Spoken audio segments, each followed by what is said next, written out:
All right, so I have a confession, and I think it's going to be true for a lot of Jews out there, and it's a big lesson for you Jew haters. So I suggest you listen, all you anti-Zionists. Growing up, my Jewish identity was a completely secondary part of my life. I never even thought about it really. You know, my parents had told me stories about what they went through. My mom had to escape Iraq because she was a Jew, and my dad, sadly, most of his family was killed off in the Holocaust. But I never personalized it. It was never something that was super, super real to me.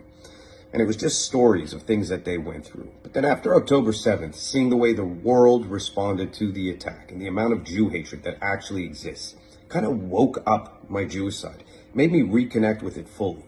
And I think people don't realize just how many Jews out there have reconnected with their Jewish identities now. You know, we were disappearing. We were marrying non-Jews at exceptional numbers. Most of us don't follow the religion. I mean, look at me, I'm covered in tats. And now, so many of us are activated. You strengthen us when you attack us. We were disappearing. So I have to say thank you to everyone who has reminded all of us Jews what it actually means to be Jewish. Thank you for showing us the true face of anti-Semitism. And thank you for uniting us once again, because I promise you, we're stronger than ever now.